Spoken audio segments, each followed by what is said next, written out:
Hey, it's your pal Mike Shea from Sly Flourish here with the Lazy D&D Talk Show. This is a weekly show shot live on Sundays on Twitch, in which we talk about all things D&D. So each week I put together a list of different things we're going to talk about, and we talk about them. This show, like all of the work of Sly Flourish, is brought to you by the patrons of Sly Flourish. You can help support shows like this by becoming a patron by going to patreon.com/SlyFlourish and signing up, and you get all kinds of free stuff. So let's take a look at what we're going to talk about today.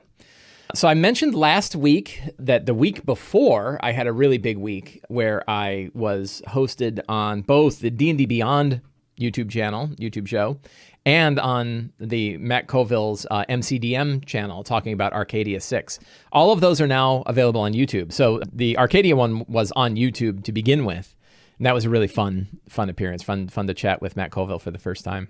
But the D&D Beyond one was started on Twitch and has since been split up into 2 different YouTube videos. The links for these videos will be in the show notes. It will be in the show notes below. So I did one on lazy DMing and I did another one on encounter building, and both of them were a lot of fun. It was really enjoyable, and I think they were fun shows to do. I got a lot of feedback from them. I got a lot of people that said, "Hey, I saw you on that D&D Beyond channel," and that was really cool. So that one was really neat. I think the Arcadia stream probably not as much because it's like, I think it was it's a couple of hours, or was it a couple hours long, I think.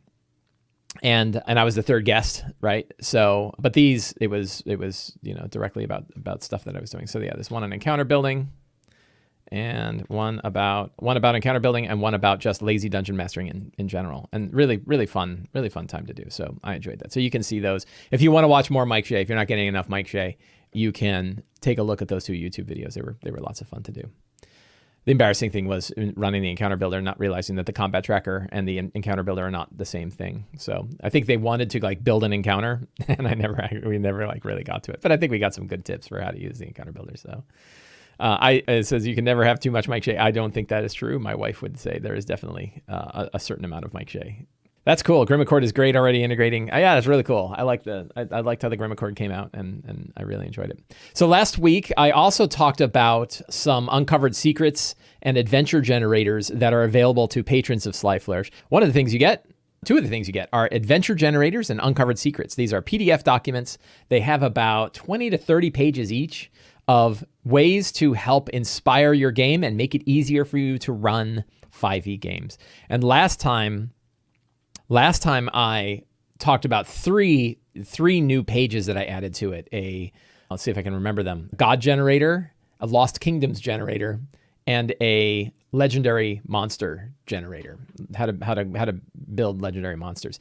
And I was going to talk about a fourth, which is the villain generator, but I couldn't find it. It was there, I just couldn't find it. So we're going to talk about that today. So this is one of the 2 documents, 31-page document called Sly Flourish's Uncovered Secrets. Again, this is available to patrons right away. So if you are interested in getting access to this right now, you can do so by becoming a patron of Sly Flourish and get this and the adventure generators.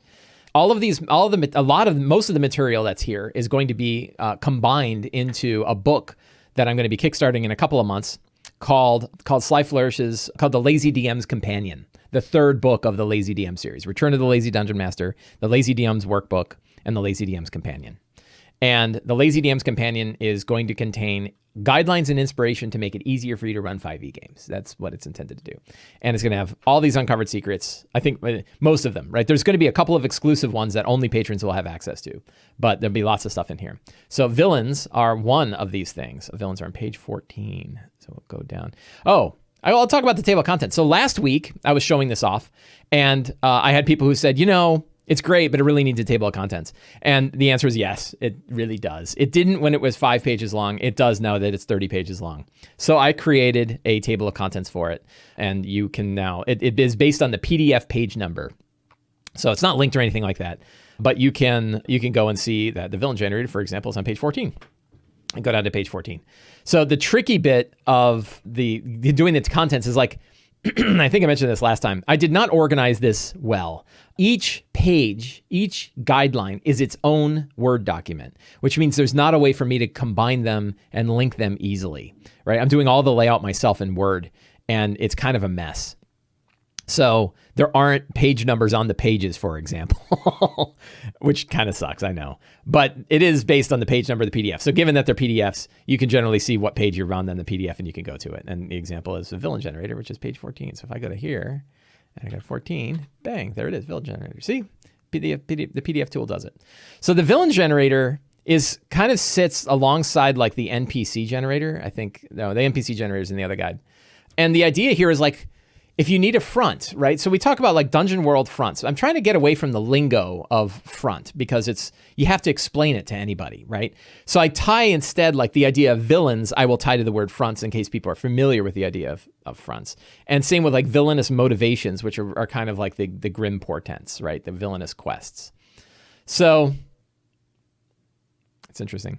I probably need to edit this one. So the idea is like build some villains, and who are the villains? So the idea is like if you don't have an idea for your villain, you can start to roll them up, and you can say like, we say described as fronts in the Lazy Dungeon Master, villains drive the story and the adventure. Choose up to 3 villains for your campaign, right? And you roll, and it might be a hag coven, an archdevil, an uncaring archmage, right? And you can this can give you an idea. This is, again, if you're right at the beginning of a campaign, you want to build up a villain, you can roll this up.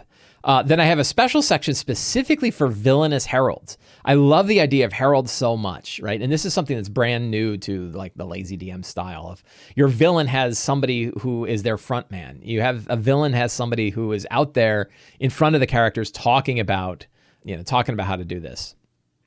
So we have elven gestures, or imp familiar, or sadistic bard, or toady with hat, right? Or pompous collar. So you have different kinds of villainous heralds that are applied. So your hag coven might have a pompous collar.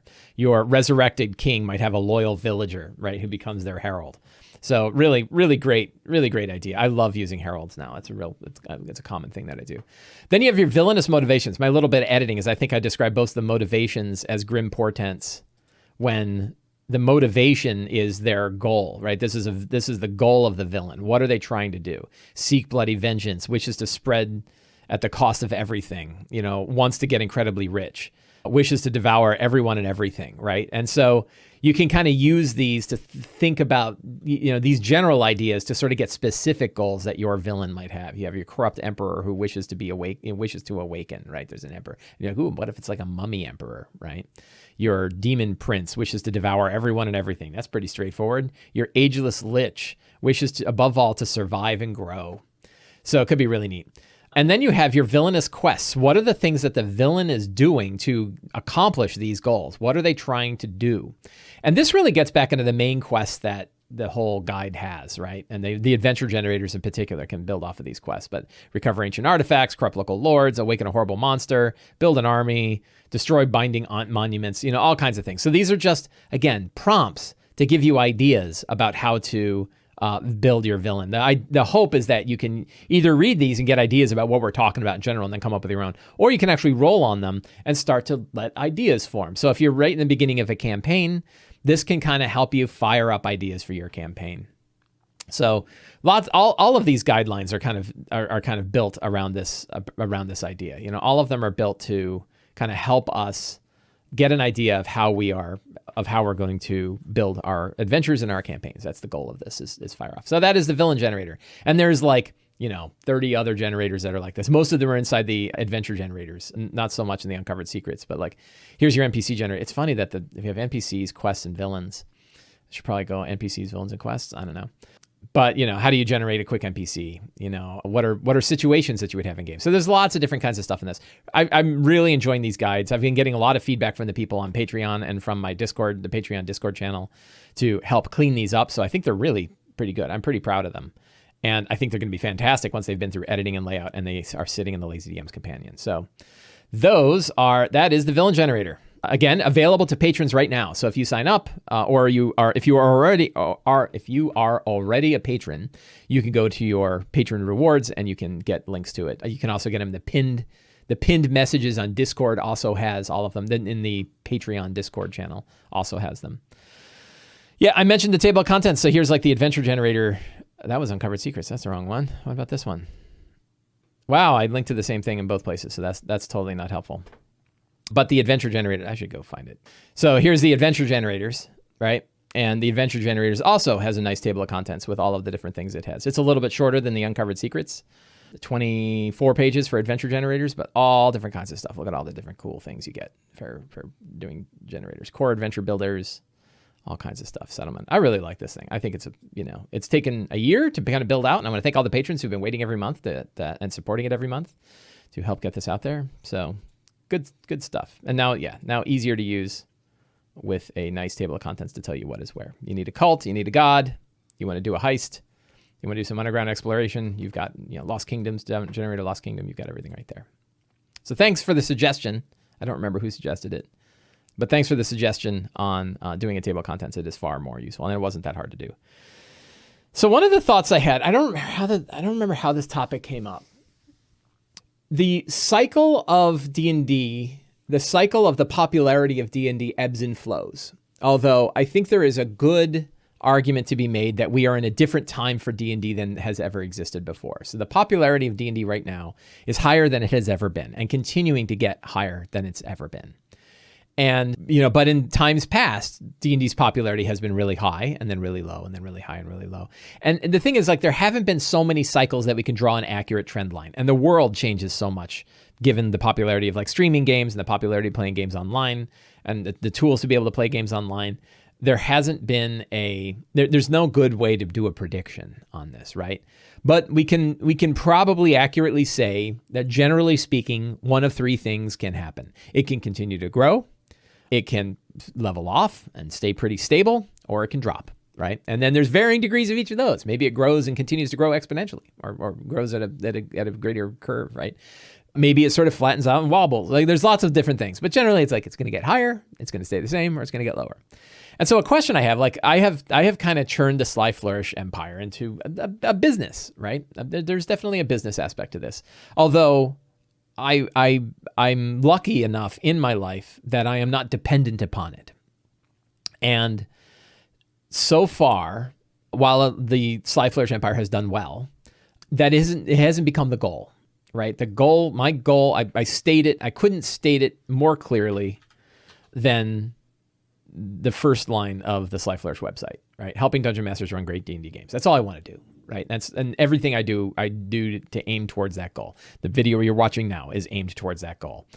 All the uncovered secrets and adventure generators, the Patreon, my YouTube videos, my articles, my podcasts, all the different things that I'm doing. I'm doing a lot of different things these days, right? Lots of different angles that I'm aiming towards. All of them are to help us all run better D&D games. That's what I want. And so the question that I had was let's pretend that I dropped to 10%, that the amount I was making from all of this dropped to 10% of what I'm doing now. Would I still do it? And I like to think the answer is yeah, because I did it when it was 10% before, right? Sly Flourish didn't make any money for 10 years, right? Or very, very little money for 9 or 10 years. It wasn't until the Return of the Lazy Dungeon Master where it actually started to make enough income that it mattered, right? And I enjoyed it before. So I think it is fine, right? And so I think the answer is, of course I would do this because I love D&D. Now, I have to keep it in mind because there are probably ways that I could take this whole little fun gig here and make it potentially more profitable, right? There are certain things I really don't ever want to do. I don't want to hire employees, right? I don't want to make it into a company. Matt Colville and what he's done is fantastic, and he seems to be really enjoying it. I don't want to do that, right? I don't want his level of popularity, and I don't want to run a company, right? I like doing my own thing. I don't want to get to the point where other people are writing things that I wish I was writing. I want to do the writing. I love writing. Writing this stuff is what I really enjoy. I love writing books. I love writing articles. I love, all that stuff. And I want to do more of that. Now, an angle is YouTube for me has been very popular, and I've been doing a lot more YouTube videos. That is not my specialty. I don't mind doing the videos, but I don't think I enjoy them as much as I enjoy writing. So I got to be a little careful there because am I doing that just because it's popular and because it gets, it draws people into the rest of the stuff? But am I liking it? I'll tell you, what I didn't like was editing video. I hate editing video. And luckily, when you're shooting a 5-minute video, it's pretty easy to edit. And I've got tools like Descript that help me edit shows like this, and that helps a lot. So I think the answer is, of course, I would still do it. The question is what would the rest of us do if the popularity of D&D went to 10% of what it was? I don't think it matters. One of the nice things about this, I've said this before, that One of the things I love about D&D is that it could survive a nuclear war. It's the only game I know that's like this, that can survive a nuclear war. We don't need digital tools. We have the books, and there's so many millions of copies of the books out there. It will survive. If there are 5 people around a campfire with a copy of the book, they're ready to play. In fact, you could probably play without the books because we know the rules enough, right? We could play something. It might not be D&D, but it might be Fate. Like I could play Fate off the top of my head because I know how that works. I don't need the book. So I think it's really fascinating about this game we've created that literally we could teach. If you had language, you could teach it to people, right? If you had language and some way of determining randomness, you could teach it to people. So, I think it's pretty interesting when you look at like the tools that people in jail have used to be able to play D&D, right? And they're not allowed to have dice. So they have like spinner boards with a paperclip, right? And it works, right? So this is a really robust and resilient game, and it can certainly, if it can survive like being in jail, like it can survive. If it can survive like a nuclear war, it's certainly going to survive like if the commercial success goes down. I think there'll be, there's always going to be naysayers like, oh, D&D is dead, right? And it's like, well, the problem with that statement is they get to define what dead means, and dead means it went into negative growth, right, for the first year. Dead for them, or some just want it to die, so they just say it, right? Like obviously they don't need any metric at all. They just want it to be true. No one is saying it now because it's like it's so spiky that I don't think you'd see anybody. It's like, oh, D&D is dying. I've heard weird things like where people will say, oh, D&D can't survive because the ranger isn't good, or this particular mechanic makes the game not work. And you're like, obviously that's not true because people are playing it, right? And lots of people are playing it. So I'm not in the D&D business. I'm in the Empire business. Yeah, that's kind of true. Of course, the idea of the Sly Flourish Empire is a joke because it's just me. It's me and my wife. Katie 134 says, really looking forward to the book. Will there be much content that isn't going to be early released to patrons? Probably not. I think patrons are going to get the thing that, yes, so that's not true. Are there any pages that will be in the book that aren't going to be given to patrons? The answer to that is probably no. I think patrons are going to see everything that's in there. The difference is the book is going to be fully edited, fully laid out, and have lots of nice art. So you're going to see a cleaned up version of the things, and patrons won't have access to the edited, cleaned up versions. They'll have to buy the book. But if you're just interested in the ideas are available kind of in both places. And I will not be taking them off of Patreon. So even though they'll be in a book form that you can buy, and it's going to be pretty reasonably priced. Like the PDF of it is, I think we're aiming for $10, right? And you'll have access to both. And if your idea is like, well, I don't need all the fancy art and all the editing, I just want the stuff, well, then you can get on the Patreon. And patrons, of course, will be getting more stuff as it goes. Like I'm not stopping that. So there will be new things that patrons will be getting, once the book is out, patrons will be continuing to get new things every month. I doubt these will stop. Probably more generators will come out. I would be surprised if more Uncovered Secrets didn't come out. So there will be more stuff. And I'll probably do some more like short adventures and things like that. I've always got ideas for stuff like that. What else? Do I think D&D will split into online and non-online rules? I kind of hope not, but I don't let D&D decide. I don't let Wizards decide what they're going to do. So I don't think they're going to do a separate set of online rules because the online thing seems to work fine with the rules that exist now. I don't think the core books are likely to change. If they did that, they'd have to go into a whole new thing. So I don't know. I don't know what they're going to do. But I don't think they can't damage what's happened in the past. So I think that works.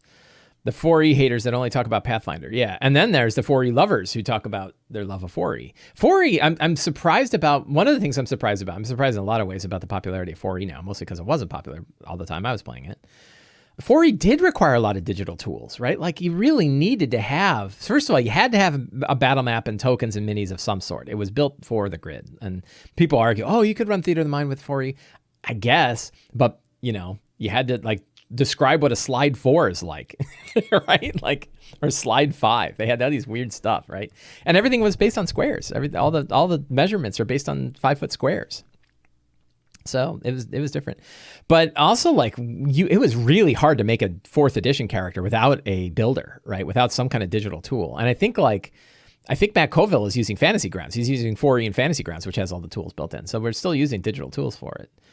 But 5e isn't that way. 5e we played for years with just the books, and we can still play for just the books. So with just the books. So that definitely works. Let's see. With online doing math and such, you could forgo all that text. Yeah. online builder was such a better deal than buying like Martial Power 2. Yeah, right. There were so many character books. There was so much crunch for 4E, trying to keep track of it. I mean, there were literally tens of thousands of powers, I think, and like thousands of feats. So yeah, you need to use a VTT. 4E was supposed to release with a VTT. There was all kinds of, there was a big mess about the VTT. And I don't think they ever came out with one, did they? Was there ever a 4th edition virtual tabletop? I don't think so. Anyway, yeah, the answer is, would I still do this as the popularity D&D falls? Yes. Yeah, and a lot of people say 5e is easier to teach than 4e. I think that's been true for me. So I don't have previews. I have a couple of previews of things, but mostly, like last week, I talked about 2 other Kobold Press products. So they're definitely getting Kobold Press. My friend Wolfgang Bauer at Kobold Press is getting a lot of my attention these days because he keeps making really cool stuff. So they have a Kickstarter for a book called Tome of Heroes. And Tome of Hero, wow, $170,000 so far, 2,900 backers. And Tome of Heroes is a whole big book of character options. I'm already backed, man. Oh, okay. Different tiers. One thing about Kobold Press is boy, their Kickstarters, you get a lot of really good stuff. So I backed at the hardcover support level. The one thing I'll note is, and it took me a while to figure this out, that Tome of Heroes is 50% new stuff and the 50% stuff that they're consolidating from other stuff that they have. So you have to decide if that's what you want. And other people I've heard say, like, that's great, but it's not a DM-focused thing. And that's true too, right? As a DM, I'm probably going to get less value from this. But I like it. I love what Kobold Press does. So I've definitely backed it. And they usually come out with really good stretch goals and really good rewards. So I think there's going to be a lot of really, I think there's going to be this is a really good thing. What is Beyond the Damage Dice? I don't know what that is. They got stretch goals in here. That Beyond the Damage Dice Part 1 and Part 2 by James Hake. Interesting. I wonder what that's about. So cool stuff. And yeah, anytime Kobold Press sort of makes a big Kickstarter, it's kind of a big deal in this thing. Do I think there's room for many live streamed campaigns, or will only the top be commercially viable? I don't. Yeah, it's a good question. I think so. I'll give my opinion as somebody who doesn't stream games. I have a feeling there's a huge asymptotic curve on the popularity of streaming games. I think like if you took out the top 3, the remainder are tiny, right? I think there is a limited amount of room for commercially viable live stream games. And I look at a lot of live stream games and see a lot of energy going into them, but probably isn't going to make anything. So if people are intending to do it as a business, I think they're kind of out of luck. I think if people are doing it for fun and they just enjoy doing it, they enjoy sharing their game, then who cares, right? I think that's fine. So I think that, yeah, I think is there room for live stream games? Sure, there's room for an infinite number of live stream games. Is there room for live stream games that have more than one viewer? That I don't know. And like if you go at any given time to Twitch and look at D&D, you see lots of people who are streaming games with a group where there are way more people in the group playing than there are watching the stream. And again, does it matter to them? I don't know if it matters to them, right? I mean, I presume that if they're doing it, they would hope to have lots of people. But if they think they're going to be the next Critical Role, I think that's going to be hard. But some will, right? Some will be very popular and do lots of things. So there's certainly room for it. Is it commercially viable? Probably not. So yeah. Name is Toby, says, first time on the channel. Welcome. And thank you for watching the YouTube videos. Hope you dig them. So that's Tome of Heroes. We'll see what that's like. I had the opportunity this past week to meet with one of the owners of a company that developed a product called Vorpal Board. And Vorpal Board is a virtual tabletop with a very specialized niche. Vorpal Board intends to make it easy for you to play remote games with physical tabletop stuff. And it's I had heard about them before. They reached out to me. They actually reached out to me through my friend Chris Sims, who are friends with the owners of this and has played with Vorpal Board. So it is a commercial tool. I think it costs if you subscribe, it's $5 a month.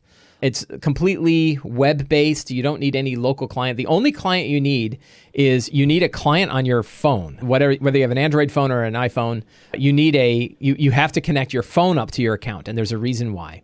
And that gets to why this thing is special. So the idea behind Vorpal Board is that the game master, and I'm going to focus it's built for both board games and for role-playing games, but I'm going to talk about the role-playing game aspect. Shocker. And on the role-playing game side, the DM is intended to be broadcasting a live display of a physical setup. So you can see where, like with Dwarven Forge, this could be a real big thing. I think I already have let's see, I put up a video here this is from the Vorpal board website. Obviously no audio. I turn that audio off. And it shows how they have a separate camera. So Thad, who's in the middle there, was the fellow that I met with this past week, I think on Friday. And he showed it to me. We spent a good hour together, him showing all the different capabilities. And then I probably spent another hour playing with it myself. So the reason why this came up and came to my attention is that, and you can see how you can, that a user, one of the players can move their cursor around and see details of what's going on a map. There's kind of like two big things that you can do here. One is that the player can point on the map with a shared pointer about where they want to be. And then here's like a side view, right? A side view of the same thing.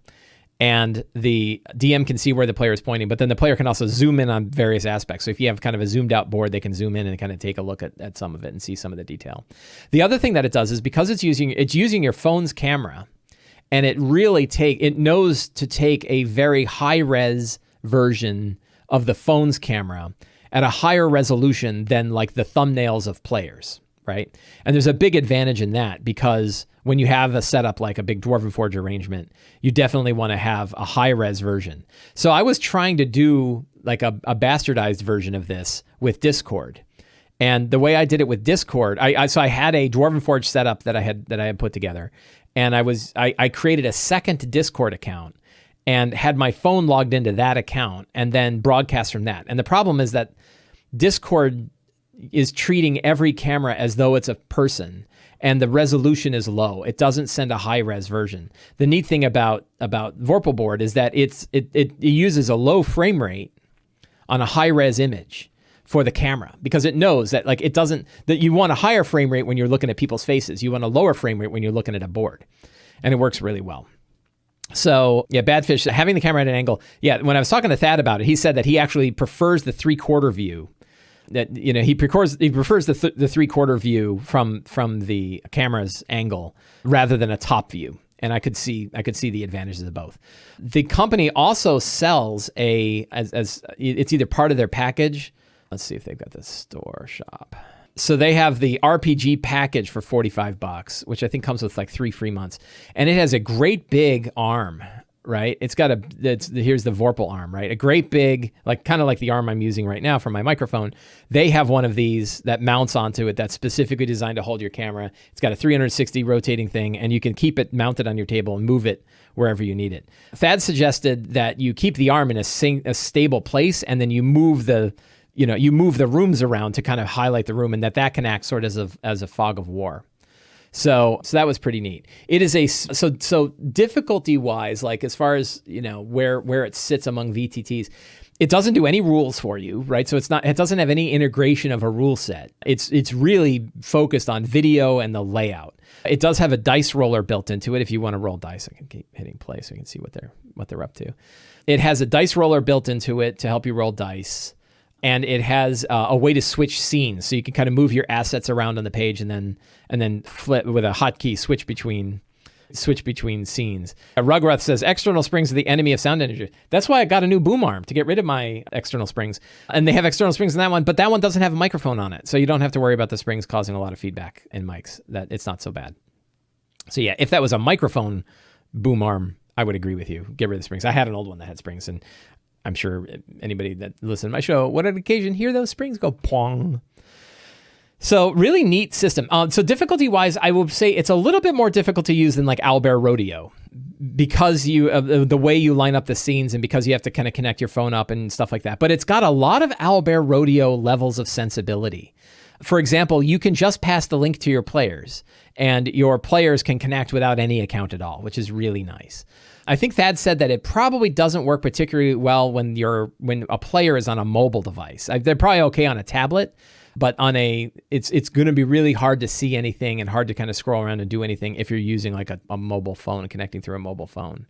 So in that case, it's probably not a little bit as quite as flexible as Owlbear Rodeo, but it does a different thing, right? This tool is very specifically designed to help you broadcast a physical tabletop. So if you've got a lot of miniatures, you've got physical maps at the table, and that's what you want to try to show, then that is really what it is for. It is really designed, it kind of hits this market of like people like me, where I've got a lot of Dwarven Forge and I want to show cool Dwarven Forge setups. not so much for people who are going to use virtual maps. And that's an interesting question, specifically for like people like me, where, boy, I find it so much easier now to use virtual maps than I do to set up physical ones. And what does that mean? Like if I was playing online only, I probably wouldn't buy a lot of Dwarven Forge, right? And I've already bought the Dwarven Forge, and I plan to get back to the table again. We were there for 2 days. We had 2 sessions back at the table, and then COVID hit again. So yeah. Anyway, I really liked Vorpal board. I suggest checking it out if you want to broadcast a physical board game with your players. It is built for that. If you want to broadcast a really cool tabletop arrangement, it is really good for that. If you do so regularly, it's really good for that. I would say it's definitely a niche. If you're just doing traditional online D&D, you can probably still get away with just Discord and Owlbear Rodeo, both of which are free. But yeah, if I and probably I will, as I regularly broadcast physical tabletop displays like Dwarven Forge, I will definitely use. This one is built exactly for that. So yeah, so Thad was really great spending an hour with me talking me through it, and it was really fun to play with it afterwards. I did not get frustrated by it, which I typically do with a lot of VTTs. There's not a lot of super complicated stuff and a million features like your Foundry or your Roll20 or your Fantasy Grounds. It's really designed just like it does one thing, which is display tabletop displays to your players, and it focuses on that. Cost is $5 a month, I think. It's $60 for a year subscription. So yeah. Did you talk about board gaming with this? How would Gloomhaven work? It is built around ideas like Gloomhaven. You can actually go see all of their videos and view them and see how they do it for things like Gloomhaven. They actually have ways for you to like broadcast the cards and stuff like that. I haven't looked into it, so I don't know how hard that is. But it was built around those 2 use cases. Role-playing games with physical props on the table, and for tabletop gaming with actual physical tabletop games. So yeah, good stuff. But yeah, you can see how it works, and you can kind of see the videos. I'm showing a video inside of a video, but you can see that like it's pretty clear what's going on here, and it's pretty cool to see. So yeah, for those of us who have a significant investment in physical tabletop stuff, it is a good solution to be able to still do that and play remotely. What else? Let's go back here. Talk about Vorpal board. Let's see. I was wondering, why do you think it is that despite the fact that there are a ton of D&D streams out there, only very few are actually successful in terms of viewership? It is something that if you do, I think it's, what do I know, right? This is not a field of my expertise. So you'll have to take it with a grain of salt. But I think it's a matter of time, right? It's amazing to me that people have the time to watch Critical Role, and it's the most popular one, right? But the amount of time that people are broadcasting, there's only so much time that people can be watching it. And there's so much supply, right? If we think about it from an economy standpoint of supply and demand, the demand signal is limited by the amount of time that people can watch it, right? The maximum amount of online games a human being can watch is 24 hours a day, 7 days a week, right? And even then, they're certainly not watching that amount. So what is, imagine somebody whose whole hobby was kind of watching this. They could probably squeeze in at the most 4 hours a day, right? Like imagine 4 hours a day, 8 hours a day on the weekends, right? So that's like 20 hours plus 16, 36 hours. So, imagine the most you could expect anybody to watch is 36 hours, right? And then what is that? 5 times 4 and then 5 and 9. So that's 9 games that they could watch, 9 different games a week that they could watch, which would be a lot. But there's a lot more than 9 games streaming, right? There's many more than 9 games streaming. So, I think like no one asked my opinion, and I have no idea if this would work. And I've given terrible business advice in the past, so I'll keep that on mind. But like, if I were going to do a streaming game, I would want to say, how is my streaming game different than everybody else's streaming game? What is mine offering that none of the others offer? Why would people want that, right? And the example is when my friend Enrique and I did our Dragon of Icespire Peak one-on-one game, we had 3 angles that we were taking. There was 3 reasons why that show was unique among games. First of all, it's the only time I've ever streamed a game, right? So people have said, I want to see Sly Flourish stream a game. He's doing lazy DM stuff. I want to see what that's like. And I don't think I actually even answered that question because I never did like a prep show and then the game, which I think is what people would want. So, so one angle could have been, hey, here's a streaming game where Sly Flourish preps his game online so everybody can see how he preps. And then here's one where he runs it and you can see how he runs it. given the prep, right? And that unique angle is the lazy DM approach, both in how I prep and in how I run it in practice. But the second angle was it was a one-on-one game, and we wanted to show what a one-on-one D&D game was like, right, between two friends. And that is different than a lot of them. Most of them are for groups. I don't think there's a lot of one-on-one streaming games. I don't really know, but I know they're not typical. So that showed that. And then third was it was running Dragon of Icespire Peak, one of the most popular adventures for the 5th edition of D&D. It certainly gets a lot of hits because of that. So it was a way to show what that particular adventure is like in running it. So if you think about it, like that streaming game had a lot of unique angles that it took, which made it pretty popular, right? I mean, we're not getting rich off of it. We're not making any money at all off of it. But it certainly had the advantage of having a reason why we showed that. So, yeah, so I think that there is a supply and demand curve. And if I were going to do streaming games, and I'm not, I don't plan on doing streaming games regularly because it's not my niche, right? It's not the thing. I don't know that helps that much. And there's so many others out there that why would mine matter, right? But if I were going to, I would want to say, what about mine makes it unique among games, right? Unique, and not just because it's me, right? Because God knows I don't really want to have it driven like, oh, we just want to see Mike's game. No, I mean, what would I bring to it where somebody who didn't know me at all would say, this is a different kind of streaming game than everybody else, and that's why I want to watch it. And maybe that angle is enough to get people to watch it, and maybe it's not. But, I think that there's just so many games online that, it's hard to figure out what exactly that angle is. So I think that's probably why, it's harder to get popularity for a lot of different games. And I think it's because of supply and demand. The demand signals attention, right? And I think a lot of people have said this now for a long time, that the supply is no longer, the supply and demand is not about money and physical products, right? The demand is for attention, right? How do I get eyeballs on something? And the whole internet is built around this. Like, how do I get somebody to watch my YouTube video? I don't need them to buy anything. I just wanted to watch my YouTube video. What am I doing there? And like one way to fix the supply and demand is short videos, right? I do 3-minute, 4-minute videos. And I do that because like I can slide those in, right? You're not going to watch an hour long video. Maybe you're watching an hour long video right now. And thank you very much for watching the hour long video. And I still do them, but I can tell you they get far fewer views than a 3-minute video that I do. And it's because of I'm asking for less. The cost is less, right? The cost in this case is minutes and the cost is less.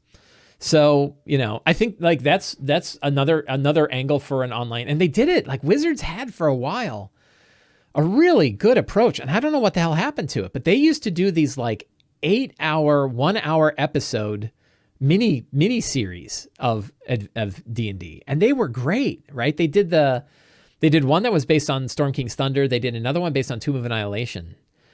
And I think it would be really neat if Wizards did high production, short episodes. And one that my wife and I are really enjoying is Fantasy High, right? Dimension 20 does a series called Fantasy High. And we know it's a limited series, limited run.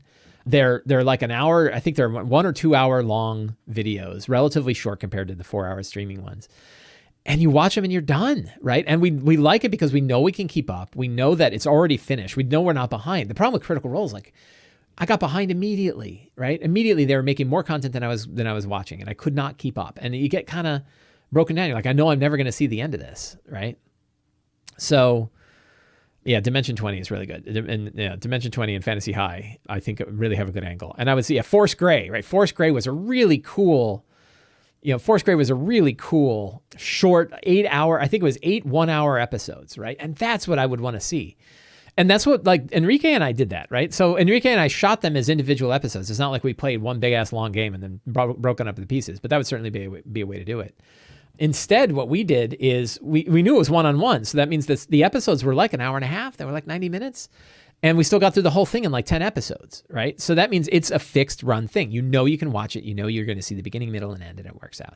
That was my first streaming game, so there's all kinds of, like, I think one of the episodes, my mic is totally blooming hot. And really not great, right? So, yeah, so I don't know. Anyway, that's thought about streaming games. Frostmaiden Grievances. I don't know if I want to talk too much about this. We'll see. On this last episode of Behind the DM Screen, which we streamed last Thursday, I thought it would be funny to write down my 15 grievances with Frostmaiden, but I also included my Frostmaiden Accolades. And I can talk about them here, but it actually didn't go as well as I thought. And I think part of it was like, I felt like I kind of chapped Sam's ass when I was going over these things, but mostly because he and I have had the same arguments. He's probably getting tired of the same arguments. And the reality is, like, I understand his point of view, and I still don't think I'm wrong. Right. And this could be hubris on my part. So for those of you who do not want to be spoiled for Rime of the Frostmaiden, you may want to skip forward and because I'm going to talk about the grievances. Wait a minute, where are they? How come? There they go. I'm weird. I linked to something else. So I had like 15 grievances that I wrote. The ones that were checked were the ones that Sam agreed with. And I feel like the argument is this just a matter of opinion, right? Is this just the adventure isn't right for Mike? Or are these really flaws in the design of Rime of the Frostmaiden? And I feel like they're really design flaws. I don't feel, but I guess it doesn't. The hard part is, like, I don't know that it matters. It's already out. They're not fixing it. So what? And we'll see what Witchlight is. And I can offer my feedback and say, like, hey, I didn't like how this played out. And I guess the thing is, like, am I being arrogant in saying these are really matters of opinion? I know Sam likes it, and that's great. Like, I'm not saying he shouldn't like it, right? He should like it. But, like, I liked Tomb of Annihilation, but I know it's got flaws, and they are real flaws. They are not things that I think are just Mike Shea's opinion. I think that they are actually not. There are things that are clearly wrong with that adventure. They're fixable. I feel like I'm doing way more fixing for Rime of the Frostmaiden than I did for Tomb of Annihilation or Curse of Strahd or a lot of the adventures, even like most of them, right? I think it's bottom of the list. So I'll whip through my 15 grievances, right? 8 out of the 10 starting quests can wipe out first level characters, and they don't tell you which ones, and they offer no warning to the fact. And the truth is, they offer the warnings in Chapter 2. So why do they offer it in Chapter 2 but not Chapter 1? I don't know. Most of Chapters 2 locations have no connection, no purpose, and no useful reward. The book offers no guidance for tying these things to any sort of central plot. Sam believes that both of these things are features, not bugs. And maybe, but how hard is it to say, hey, the difficulty of these encounters may vary? I was talking about it for Scarlet Citadel. Scarlet Citadel by Kobold Press says, hey, this is a really hard adventure, and they might get wiped out at first level if they don't run. Just 1 or 2 sentences could fix all these things. And I think Sam agrees, but he doesn't see these as flaws on their own, like they should have changed them. And I'm saying, like, maybe they don't change them. But how hard is it to say, like, hey, these 2 adventures are really built for first level characters and they can survive. These other ones are really built for second to fourth level adventures. And by the way, if they don't run it, if it turns into combat, it could be lethal. There's 2 winter wolves in one fight, for crying out loud. Chapter 1 is 3 times bigger than it should be given its level range. It's a 1st to 7th level chapter packed into 1 to 4 levels. It should have been 6 quests instead of 13 plus. I really think they over-engineered. He says, no, it gives you lots of options. Think of it like a source book. There's lots of places to go. That's true, but, like, I know I'm not going to use 2/3 of them, right? I shouldn't use 2/3 of them. And instead, I got confused. And I ran it for 2 different groups, and I knew what the problem was, and I still got confused. And I consider myself a pretty experienced DM, right? I've run every other hardcover adventure. So I don't think I'm a complete noob when it comes to running adventures like this. And I had a really hard time. How the hell else does everyone do it? No guidance on when you should face Sefik Kaltro. This one chaps my ass because I get arguments from 2 different kinds of people saying 2 different things. Some group says, of course you're not supposed to face a challenge rating 3 guy that does 26 damage a turn at first level. He's meant to be faced later, at which my response is, why doesn't it say that? Why doesn't it say we don't expect that you'll face, that the character should not face Sefik Kaltro at first level? Or it's not expected that they'll face Sefik Kaltro at first level. They instead should probably be second and fourth level, right? Sam is Sam Dillon. DM Sam on the deep dive. So is he deadly to first level characters, right? And it's like he is, but again, just maybe you want to have a little warning, right? Town speakers are murdering their own citizens, and the players. Why would the players want to help them, right? And he says again, my players didn't mind that this was the case. I didn't create the cult of oral to offset the town speakers. And mine is like, I just knew both of my groups already were cynical of the town speakers, even when I offset the sacrifices. The fact that the towns are sacrificing people turned them off on helping the people at 10 towns, period.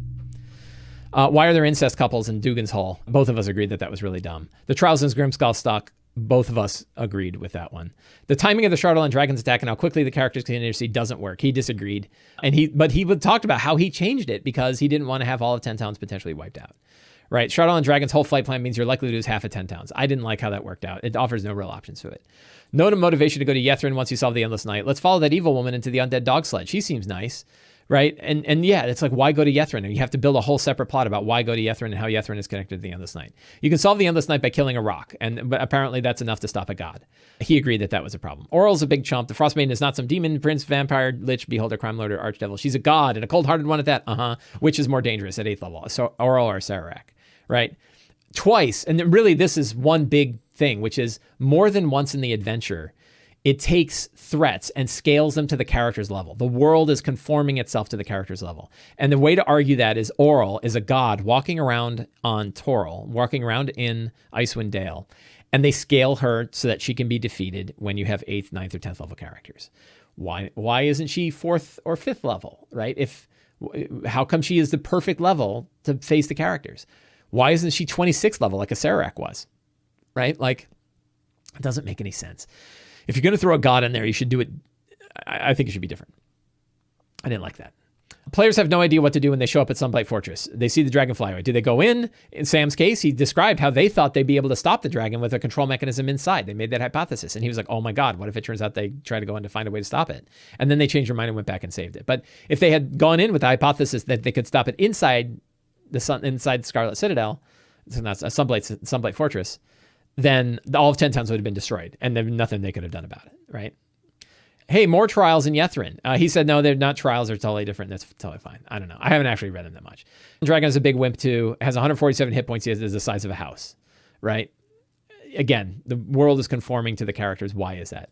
Avalanche mechanics, you're either going to get totally crushed and die, or you're going to totally survive. Why do the mechanics... The mechanics are such that, like, you're either caught in it or you're not. And if you are, you're pretty screwed. He didn't agree with that one. So then I have things that I like about Frostmaiden. 15, I wanted to say, like, all the things that I didn't like, what are things that I did like? I think Cold Light Walkers are really cool, and we're going to talk about those in just a few minutes. The Null Vampires are really cool. The Teklili is really cool. Yethrin is the first full taste of the Netherese. That's really cool. Good primer on all of 10 towns. Yeah, like, as a source book, it's not so bad. I think they could have collapsed a lot of the quests down into a couple of paragraphs and say, these are things going on in this town that the characters might get involved in, but you don't have to make a whole separate quest with a map and everything else, because it's like, it's so much material I'm not going to use. The idea of Duergar Shardalon War Machine is cool. Yeah. God walking on Faerun is cool, except when it's a wimp. Moose Jaws is awesome. I like Moose Jaws. Big Whale Submarine is cool. Grimskull is pretty cool, except for the trials and nonsense, but the idea of it. Artwork is awesome, but it's always awesome in these books. Foaming Mugs is a great starter quest. The idea of hunting and serial killer in 10 towns is fun. The It Ascended is cool, but only if you can tie it to the characters. That's sort of an offhanded compliment. It has a lot of room to add in your own stories and plot lines. It does, and I've had a lot of fun with that. It has lots of room for character backgrounds and connections. Yep, that's kind of the other one, right? Oh, yeah, this is weird. Why I have that? So those are those are things that I like about it.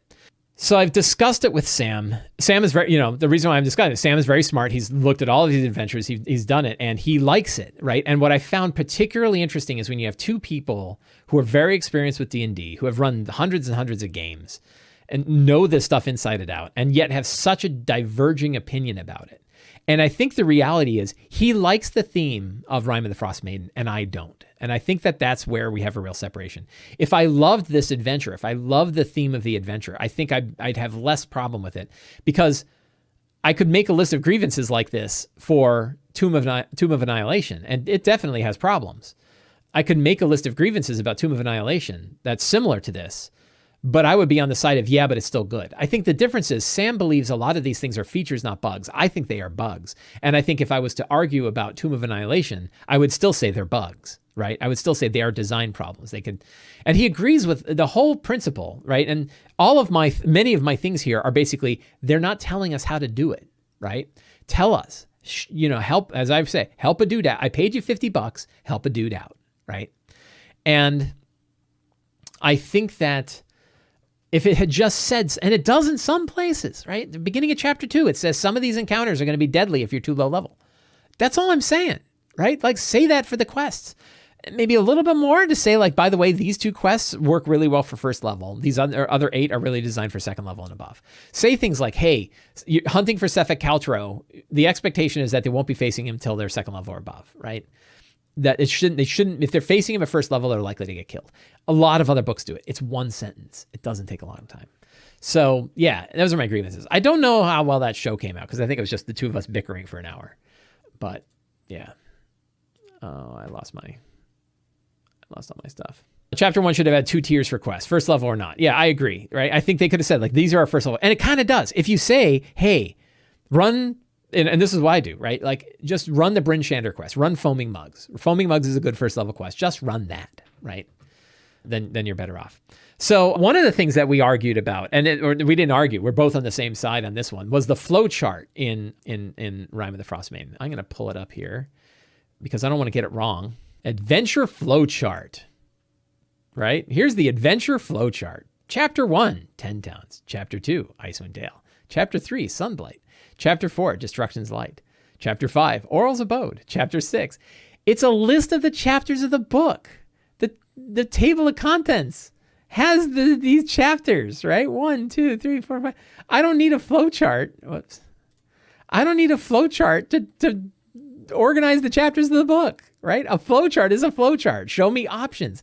How are all those, and what they're saying is like, I don't know, we don't know. We don't know which quests you're going to do in 10 towns or how you're going to lay them out. There's no flow chart here. Like, oh my God, right?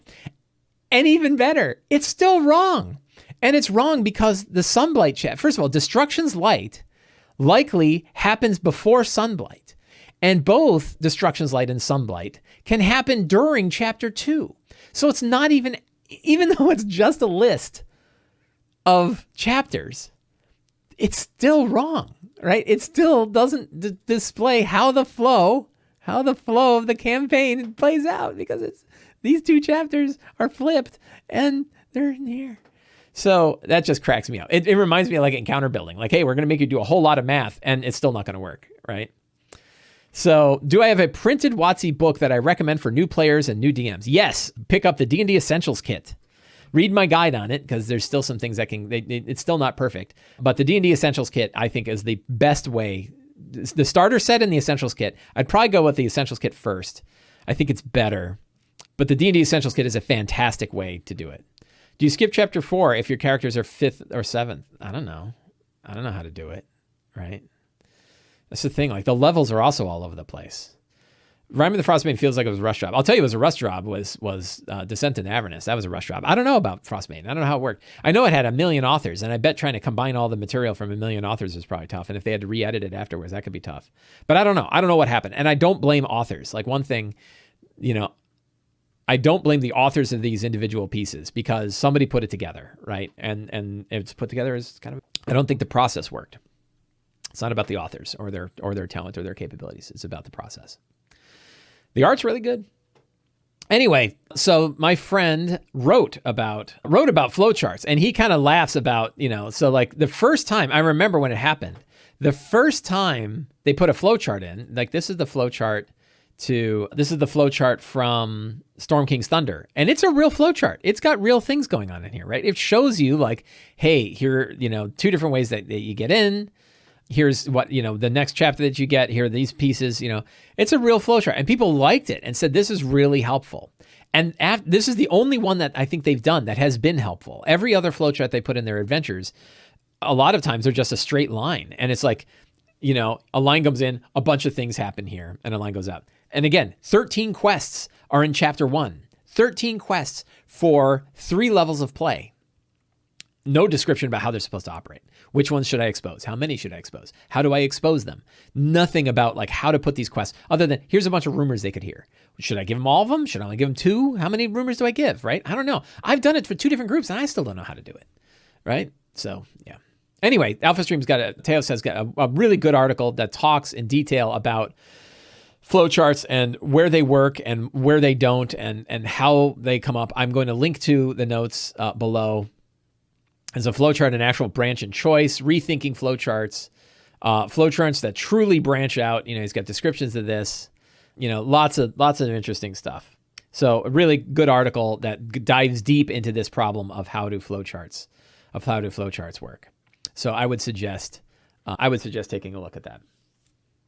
Also, the Sunblight, etc. Don't you have to run some of the Dugar quests in Chapter 1? Yes, you do. Jeremy brings up a point, which is there are a couple of quests inside Chapter 1. If you don't run them, they'll have no idea that they should go to Sunblight Fortress at all and what the threat actually is. It's, I think Sam's argument is it's a sandbox. What they've developed is a sandbox. Of course, it doesn't describe itself as such.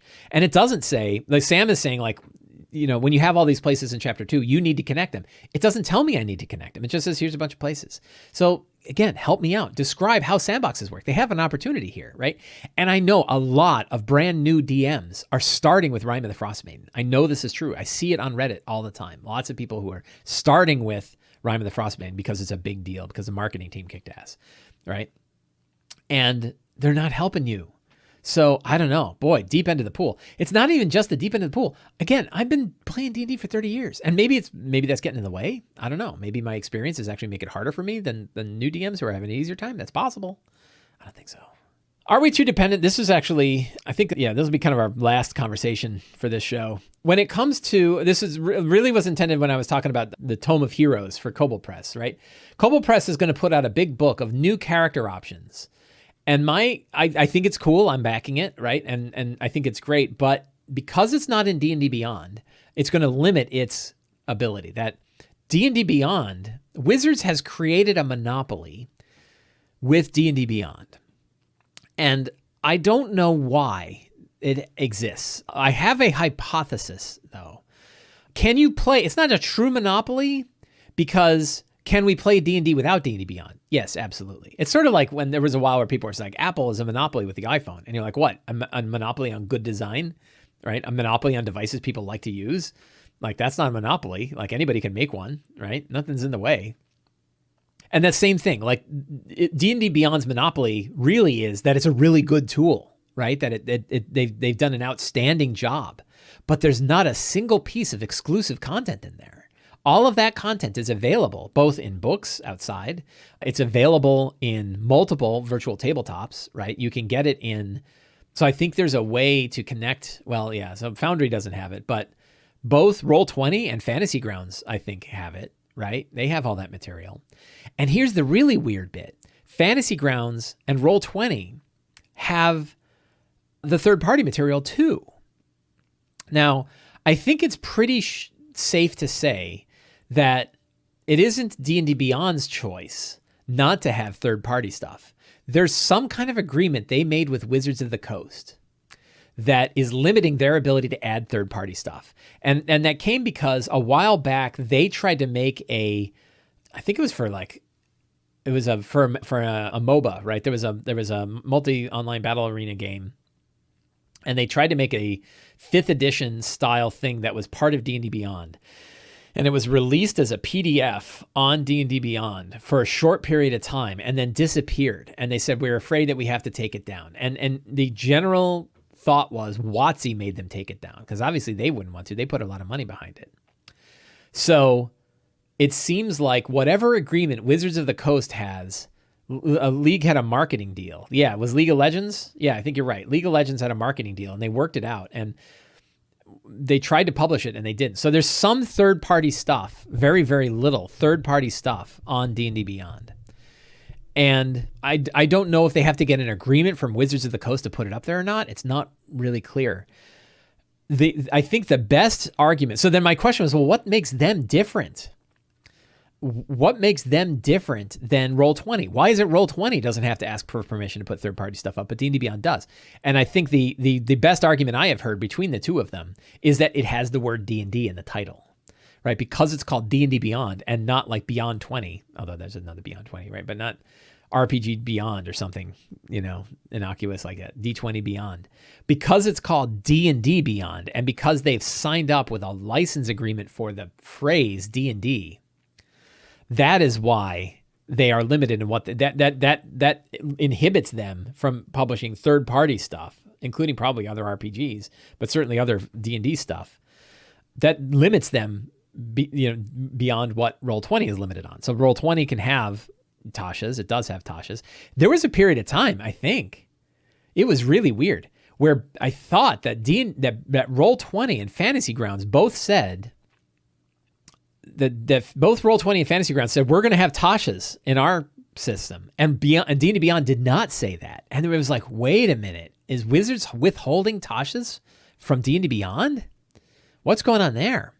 It was really weird. It was a weird time. And then they'd suddenly say, yeah, we're going to do it. So I wondered if like Wizards was going to hold it back, right? The truth is, it feels like Wizards of the Coast has its hand around the throat of D&D Beyond and no one else. And D&D Beyond is in a really rough position. So what would happen to D&D? We were talking about disaster scenarios earlier in the show, right? Like what would happen if D&D was reduced to 10% of its popularity? One of the things that could potentially cause something like that to happen is if there's a rift between D&D Beyond and Wizards of the Coast. That would be a problem, right? There would be a breakdown between the two. And it would mean a lot of people, I bet you the popularity of D&D would generally go down if either D&D Beyond stopped getting new stuff from Wizards of the Coast or Wizards of the Coast stopped supporting it. Both groups would be hurt by it significantly, I think. And the whole industry, I think, would be hurt as a repercussion of that. It's not a doomsday scenario. It's not like it's the end of D&D. Again, there is no end to D&D. But, I think there's weird politics going on with D&D Beyond. And I wonder, like, as fandom bought D&D Beyond, has that changed things? I don't know. Really interesting, right? Really interesting on what's going on there. I have no idea what the real story is. I'm just looking at this from an outside perspective, and I think it's very interesting. And we'll see. We'll see what happens. That is it for the show today. I want to thank all of you who are listening on the podcast and watching on YouTube. I want to thank you for hanging out with me for this hour. If you enjoyed this show, you can help me out in 4 ways. 1, you can subscribe to the Sly Flourish newsletter. 2, you can subscribe to me on YouTube. 3, you can support me directly on Patreon by going to the Patreon, the Sly Flourish Patreon page at patreon.com/SlyFlourish. Or 4, you can pick up any of my books, including Return of the Lazy Dungeon Master and the Lazy DM's Workbook. Thank you very much, and have a great day.